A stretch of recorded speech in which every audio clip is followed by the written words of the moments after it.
সত্যি কথা এটাই যে সময় কারো জন্যই বসে থাকে না, সময় তো সময়ের মতোই চলে। আজকের দিনটা ছিল শুক্রবার। এই দিনে আমি সকালবেলা ঘুমের থেকে উঠেছি। বাসার আসার পর থেকে কোনো দিনই আমি শুক্রবারে খুব সকালে উঠি না। তো আজকে বাড়ি যাওয়ার তাড়নায় সকাল সকাল উঠে পড়েছি। যদি তাড়াতাড়ি যত তাড়াতাড়ি বাড়ি যেতে পারবো ততই ভালো, এরকম মনে হচ্ছিল। কিন্তু দুর্ভাগ্য, গাড়ি ঠিক মতন না মিলায় সেই দেরিই হয়ে গেল। যতই ভোরে উঠি গাড়ি পেতে পেতে দেরি হলো, 8:30টার বাস হয়ে গেল। তারপরও পিছনের সিট, কেন জানি না ভালো কিছু আমার সাথে হতেই চায় না, ভালো সিট পেলামই না। যাই হোক, এভাবেই যাচ্ছি, তারপরও বাড়িতে তো যাচ্ছি, এই আনন্দেই আমি আসি। এই রাস্তাটা একটু গ্রামের দিকে, তাই গ্রামটা কত সুন্দর দেখতে। এরপরে চলে আসলাম যমুনা সেতু। আর এই যমুনা সেতু যখনই পার হই তখনই মনে হয় আমি বাড়ির অর্ধেক রাস্তায় চলে গেছি।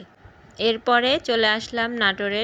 বাস থেকে নামে একটা অটো নিয়েছি, স্টেশন যাচ্ছি এখন। স্টেশন যাওয়ার আগে কেক নিয়ে নিলাম টয়ের জন্যে, যেহেতু টয় বাবার আজকে জন্মদিন, তার জন্য একটু কেক নিলাম। যদিও জন্মদিনটা আরও 2 দিন আগেই হয়ে গেছে, কিন্তু ওই যে শখের বশে আরও একটা কেক নিয়ে যাচ্ছি, যাতে আমি আসি সবাই মিলে একটু কেক কাটা হবে আবারও। তো এই যে দিদিভাই লুচি ভাজিচ্ছে, আমি বেলুন ফুলাচ্ছি, আর ওইদিকে কেক রেডি করে দিলাম। ও দাঁড়ায় গেছে, দেখতে দেখতে ওর 13 বছর হয়ে গেল। বিয়ে হয়ে আসেও দেখি যে খুবই ছোট ছিল, তারপরও এখন দেখা যায় যে বড় হয়ে গেছে। দিন আসলেই তাড়াতাড়ি চলে যায়।